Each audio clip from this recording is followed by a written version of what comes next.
Catatan hiji generasi Yasana Hadi AKS. Kami tekungsi nyaksian bumi hanyir di Pulas Getih.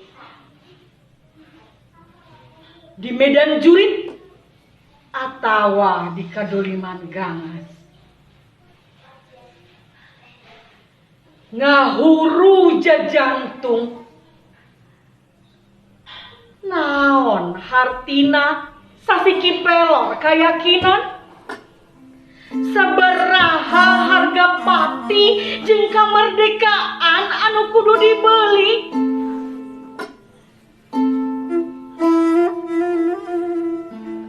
Kami tekungsi nenjol langit hate anu geheng beneran ngeprol jadi sila latu ka lapau atawa mulek na katugenahan di guha jeung bewak pangungsian.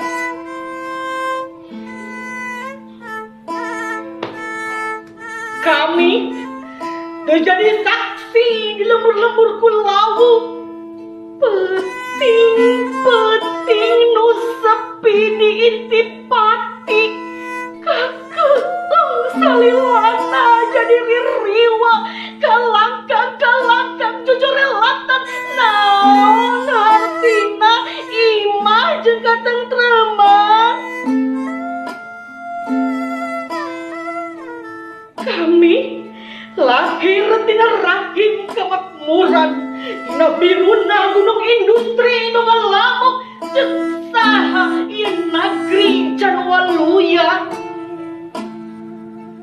Kapan di imah sakotak-sakotak kami ngarecah karena kerjaan nu walatra dibagi-bagi di kamar heureut kami anteng padung dengan jeung impian nu beuki endah ngarekan di peting ka peting.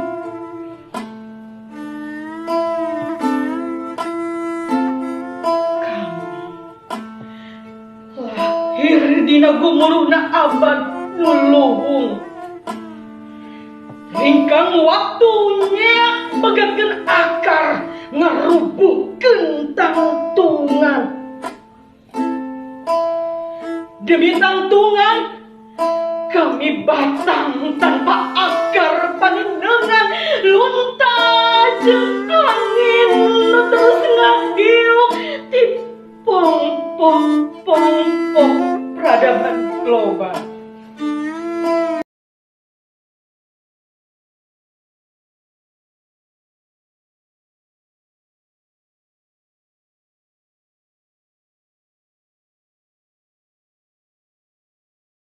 Assalamualaikum warahmatullahi wabarakatuh. Sampurasun, wilujeng tepang deui sareng ibu dina pangajaran bahasa Sunda. Kumaha hideuk siswa-siswi kelas 7? Darama mugia hideuk salawasna aya dina kaayaan sehat walafiat, tur tetep sumanget diajar daring atanapi diajar di bumi.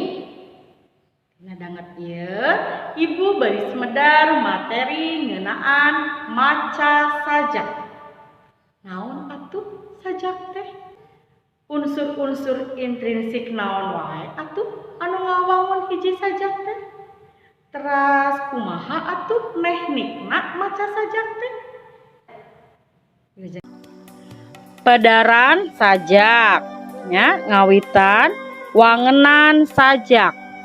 Sajak atawa sajak bebas nyaeta jenis puisi anu teu kauger ku aturan dina nuliskeunna. Ngagunakeun pilihan diksi anu marenah pikeun ngagambarkeun imajinasi pangarangna ngeunaan kaendahan, angan-angan, gagasan atanapi kritik sosial. Nah, salajengna asal muasal istilah sajak atawa puisi. Puisi tina basa Yunani poema, puisis, dina basa Inggris pum atawa putri anu hartina nyieun. Istilah eta tumapel sabab saolah nu ngarang sajak nyieun dunya sorangan dina sajakna. Pikeun ngaekspresikeun pangalaman batin dirina kalawan aya pesan-pesan moral anu direka ku suasana. Nah, eta asal muasal istilah sajaknya atau puisi. Salajengna urang pedar ngeunaan unsur-unsur sajak. Unsur-unsur naon wae anu ngawangun dina hiji sajak nya. Aya imaji, simbol, wirahma, suasana, tema, jeung gaya. Nu kahiji nyaeta imaji. Imaji nyaeta gambaran pangrasa, pangdenge, panenjo sanajan ukur wang-wangan dina hiji sajak. Nah, nu kadua simbol. Simbol nyaeta pilihan kecap nu jadi lambang kaayaan, situasi atawa rasa. Simbol sok disebat oge lambang. Nyaeta nginjem harti ti hiji kecap pikeun ngantepkeun maksud pangarang. Tangtuna lambang atawa simbol kedah saluyu sareng tema oge suasana. Ya, nu katilu wirahma nyaeta sok disebat oge musikalitas dina sajak. Ya, salajengna nu kaopat suasana nyaeta gambaran situasi nu bisa dirasakeun dina sajak. Suasana teh mangrupa hal anu ngahirupkeun dina sajak. Naha sajak teh ngawangun suasana gumbira, sedih, hikmat atawa prihatin. Nah, suasana oge kedah nyambung sareng jejer atanapi tema. Saupamina tema sajakna sedih, atuh suasana oge kedah sedih. Kitu oge sabalikna, saupamina tema sajakna gumbira, atuh suasana oge kedah gumbira nya. Lajengkeun kanu kalima unsur sajak ngeunaan tema.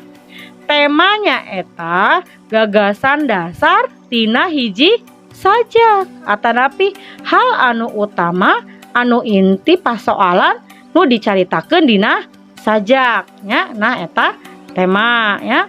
Nu terakhir ngeunaan gaya ya. Gaya nyaeta biasana patali jeung gaya basa ya. Bisa make gaya basa metafora, personifikasi, asosiasi atawa nuliana. Ngan teu kudu make gaya basa wae. Pangarang bisa ngebrehkeun nepikeun maksudna karena gaya pangarang ngalewatan kecap-kecapna. Ya, nah, jadi sakitunya ngeunaan unsur-unsur sajaknya. Nah, lajengkeun ayeuna kana rupa-rupa sajak dumasar eusina. Nah, sajak Sunda geus mangratus-ratus meureunannya tos seueur pisan anu tiasa hidup aos, anu tiasa hidup kupingkeun ya, boh dina majalah, boh dina Google ya, atanapi dina buku-buku sajak, buku-buku kasusastraan Sunda ya. Nah, ieu rupa-rupa sajak dumasar eusina. Kahiji aya nu disebat sajak epik. Sajak epik nyaeta ya, aya carita kapahlawanan dina sajakna, pakait oge bisa jeung legenda atanapi tokoh sajarah atanapi kepercayaan. Nah, eta disebut sajak epik ya. Terus nu kadua aya sajak naratif. Sajak naratif mah mangrupa carita ya.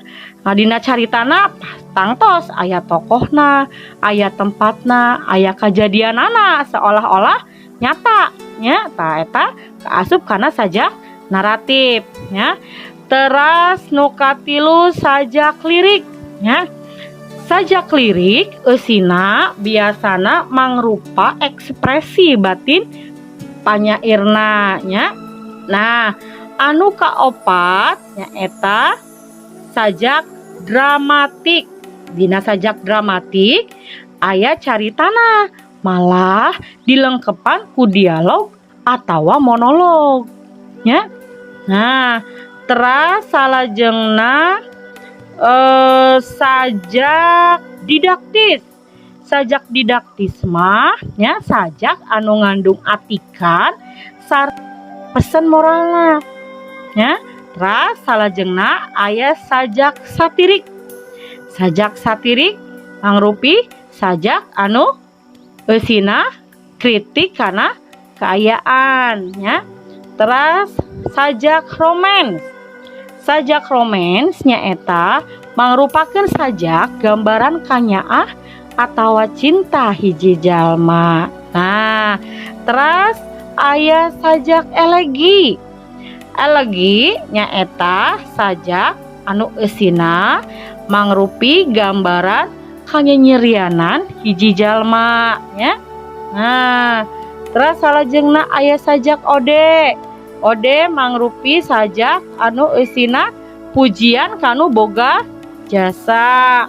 Teras nu terakhir aya sajak himne nyaeta sajak anu eusina nembrakeun kanyaah kalemah cai. Nah, seueur nya rupi-rupi sajak teh hidup biasa ke ningali maca ya sababaraha sajak ras mangga ke ku hidup dipasing-pasingkeun kalebetna sajak naon nya dumasarkanna eusina nya.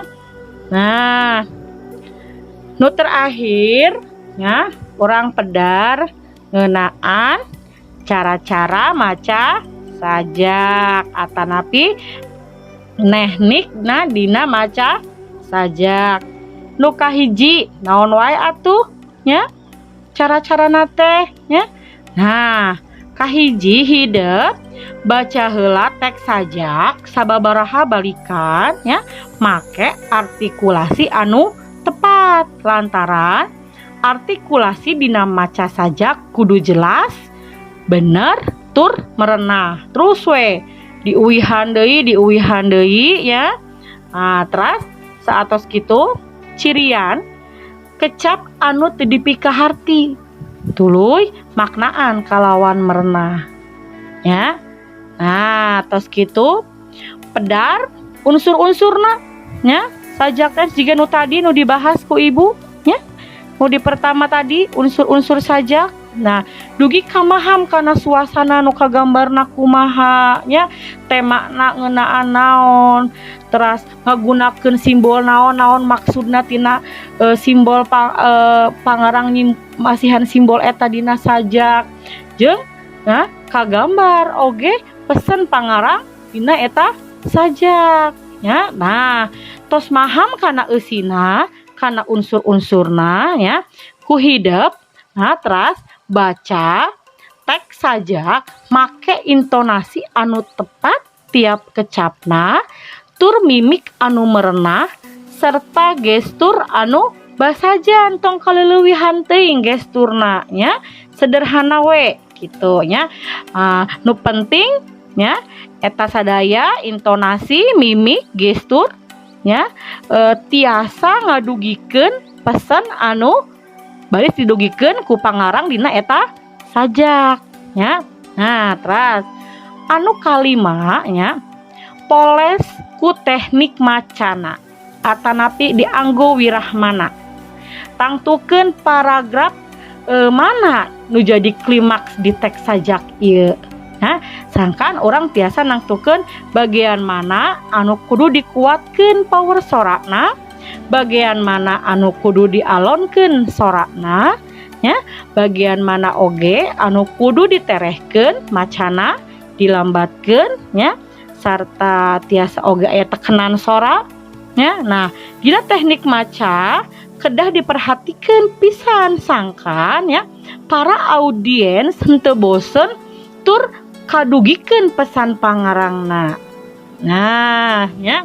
Teras salajengna Nu kagenep lengkahna nyaeta perhatikeun jeda nya atanapi randegan eureun sakedap pikeun ngatur napas sarta teu nimbulkeun kesan buru-buru nya.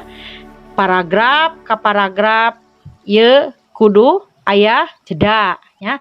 Atanapi tiasa oge dina baris ka baris nya kumaha urang raoseunana nya. Tiasa oge dina 2 baris maca diterehkeun tiasa eta dina teknik maca, tapi teu kenging salawasna kitu nya. Kedah aya bagian-bagian anu dijedakeun atawa eureun sakedap nya. Teu kenging buru-buru nya supados katingali langkung tenang ya. Nah, salajengna nu ka-7 perhatikeun ekspresi wajah nya kudu luyu jeung suasana anu kagambar nya. Tina eta eusi sajak saupama sajakna sedih piraku nya ekspresi wajahna urang gumbira. Nah ya kitu oge upami gumbira mabet atuh ekspresina jantan sedih. Nah teu saluyu nya jantan kedah saluyu ekspresi wajah sareng suasana anu kagambar dina eta eusi sajak nya. Salajengna anu ka-8 nyaeta nya sanajan urang geus apal kana eusi teks nya urang teh da geus bulak-balik wae dibacaan si teks teh geus hafal, tapi urang teu meunang leupas tina teks atawa naskah sajak. Kumargi ieu mah namina oge maca sajak nya. Tah, teras salajengna langkah anu ka-8 nyaeta teks anu dicekel ulah nepi ka nutupan ka pamentu urang ya nalika keur maca perhatoskeun ya. Kadangkala ku geumpeur urang teu sadar yen si kertas teh nutupan kana mimik wajah. Akhirna audiens henteu tiasa ningali kana mimik urang, kana gestur urang nya. Nah eta oge mangaruhan ya kana pesan anu didugikeun ku urang dina sajak eta nya. Janten si teks nya kedah sahandapeun pamentu urang ya. Nah gitu. Terus nu ka-10 nu utami oge siapkeun mental nya. Kawasaan panggung tetep tenang nya jeung upayakeun bisa gerak bebas nalika keur maca sajak. Nah nya dangkawis aya tempat mic stand mic nya sok ngaganggu tah. Diperkirakeun eta moal ngahalangan kana gerak urang dina maca sajak nya. Terus nu ka-11 nyaeta saupama maca teks sajak make mikrofon nya dicobian heula nya. Aya soraan atanapi henteu nya. Terus tong caket teuing nya supados sorana janten jelas. Nah, nu terakhir nya ieu oge teu kalah penting penampilan kudu basa jantur sopan nya. Tong kaleulewihanan teuing nya. Nah, kitu panginten tah sababaraha teknikna. Sakitu panginten nu kapihatur ti ibu ngeunaan materi maca sajak. Mugia aya nambihan pangawuruh hidupnya ngeunaan naon sajak, unsur-unsur intrinsik dina sajak, oge kumaha teknikna maca sajak, hal-hal naon wae nu kudu diperhatoskeun ku hidup nalika bade maca sajak ya. Alhamdulillah, mudah-mudahan urang tiasa pendak deui engke dina materi-materi salajengna. Oge mudah-mudahan urang tiasa tetap muka ya, tetap di bumi, tetap jaga kesehatan, tetap semangat, tetap diajar ya. Punten pilih aya kecap-kecap nu kirang merenah di hidup. Wabillahi taufiq wal hidayah. Wassalamualaikum warahmatullahi wabarakatuh.